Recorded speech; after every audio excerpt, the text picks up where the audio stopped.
ओलावृष्टि से नुकसान को लेकर हुड्डा का भाजपा पर निशाना। दीपेंद्र बोले, सरकार केवल घोषणा करे, कांग्रेस देगी, घोटाले के 300 करोड़ खोजेंगे गोताखोर। बेमौसम बारिश व ओलावृष्टि से फसलों को हुए भारी नुकसान का मुआवजा देने की मांग को लेकर राज्यसभा सांसद दीपेंद्र सिंह हुड्डा ने रोहतक में विरोध प्रदर्शन किया। इस दौरान उन्होंने डीसी को ज्ञापन सौंपकर उचित मुआवजे की मांग की। साथ ही इस दौरान दीपेंद्र सिंह हुड्डा ने सरकार पर निशाना साधा। दीपेंद्र हुड्डा ने कहा कि यह सरकार को केवल मुआवजे की घोषणा करे। आने वाले समय में चुनाव जीतने के बाद सत्ता में आते ही कांग्रेस किसानों को मुआवजा देने का काम करेगी, क्योंकि अब चुनाव सिर पर है। अब तो सिर्फ सभी शांति का दान, शांति थोड़ा नीचे कर लें तो कल हमारे बीच में हमारे आदरणीय हमारी आदरणीय शकीला खटक जी, हमारे आइडिया नहीं आवे पीछे कर लो पंडित राज बहादुर दीपक थोड़ा यार ये हाथ काट ले हमारे आर सुनील एसोसिएशन रोहतक के हमारे अध्यक्ष जी, हमारे और सभी बहुत सम्मानित साथी उपस्थित है तो जो हमारे साथ खड़े हैं सबका साथी। आज का जो हमारा विषय था, कांग्रेस पार्टी द्वारा जो हमारे पूरे प्रदेश में ओलावृष्टि से बहुत व्यापक नुकसान हुआ है। किसान की खड़ी फसल कहर बरसा है। राजू पीछे कर ले कैमरा। रोहतक जिले के अंदर भी बहुत से गांवों में काफ़ी बड़ा नुकसान हुआ है। ऐसे में सरकार को जगाने के लिए, क्योंकि सरकार ने पिछले कई वर्षों से हर बार जब भी कभी कोई प्राकृतिक नुकसान का सामना किसानों करना पड़ा है तो हमेशा किसान विरोधी अपनी नीयत का परिचय दिया है। कभी भी किसान को पूरा मुआवजा मिला नहीं और कई जिलों में किसानों को आंदोलन करना पड़े मुआवजा लेने के लिए। सिरसा का आंदोलन आपको याद होगा, जब टंकी पे किसान चढ़ गए।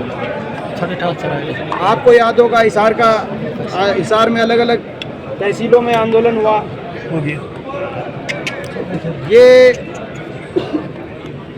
हरियाणा के अलग अलग जिलों में किसान को अपनी जायज़ मांग के लिए इतनी परेशानी सरकार में सहनी पड़ रही है, जिसका अंदाज़ा केवल एक किसान लगा सकता है, एक मजदूर लगा सकता है।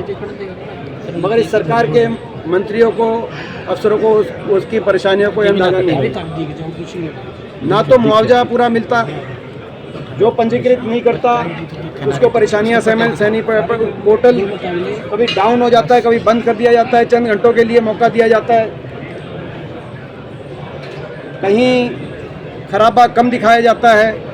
विशेष गिरदावरी के आदेश और आदेशों के हिसाब से कार्रवाई लेट करी जाती है कि घरों में बैठ के जो है फैसला कर लिया जाता है। हर खेत तक गिरदावर अधिकारी नहीं पहुंच रहे और जो मुआवजा राशि है वो बड़ी कम है।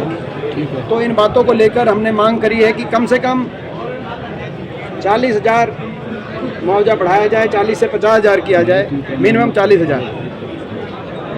खराबा जो हुआ है उसका आकलन किसान के हक में किया जाए। विशेष गिरदावरी तुरंत इस पे आगे कार्रवाई की जाए पूरे प्रदेश में और रोहतक जिले में भी।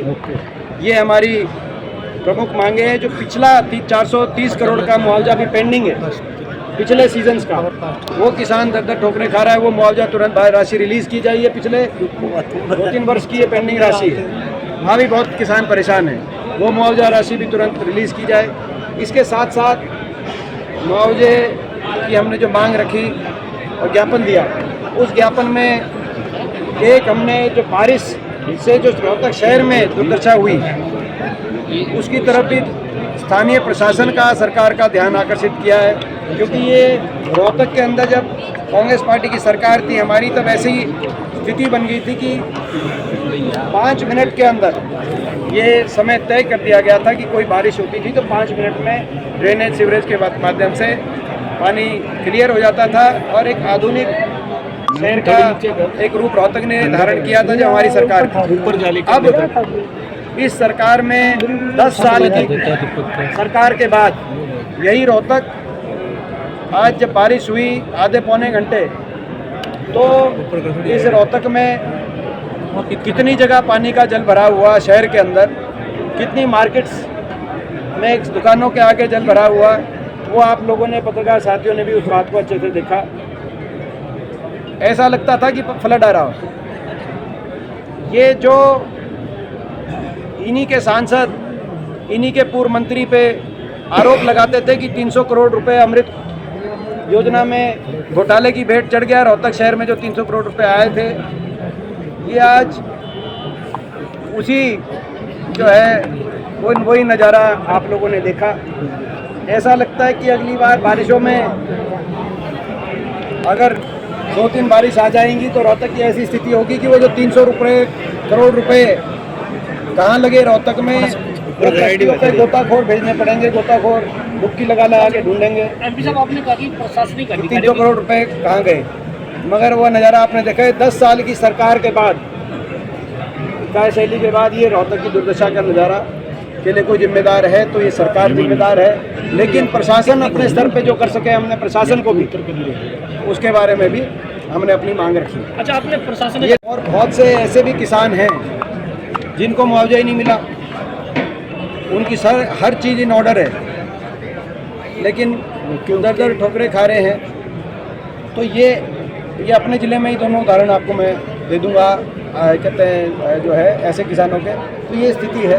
लेकिन बीजेपी के और आपने एक और चीज़ देखा, हमने बार बार एक और बात उठाई, जो ये बीमा योजना है, बीमा योजना की जो कंपनियां हैं, इन 10 वर्षों में जब से बीमा योजना लाई सरकार, उनका शेयर प्राइस 4 से 5 गुना बढ़ गया और उनका मुनाफा देश में सबसे ज़्यादा मुनाफे वाली कंपनियों में से है।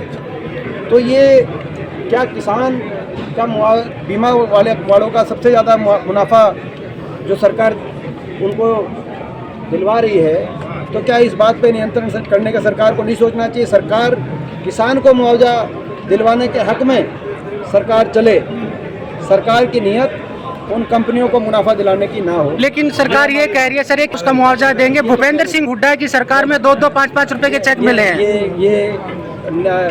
ये बिना आधार के बात है। सबको पता है हमारे टाइम में कितना मुआवजा डिक्लेयर था।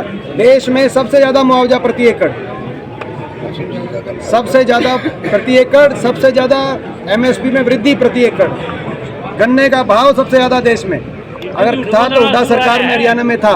और अगर मुआवजा जो है प्रति एकड़ देश में उस समय बाकी प्रदेश सबसे ज़्यादा था। अब ये कहीं कोई किसी की कितनी हिस्सेदारी है, किस हिसाब से कितना कुआ आया, उसके चेक ढूंढते हैं। मगर सबसे ज़्यादा देश में अगर मुआवजा था बाकी प्रदेशों से तो हुड्डा सरकार में था। गन्ने का रेट देश में सबसे ज़्यादा था, हुड्डा सरकार में था। MSP की वृद्धि 10 वर्ष में हमारे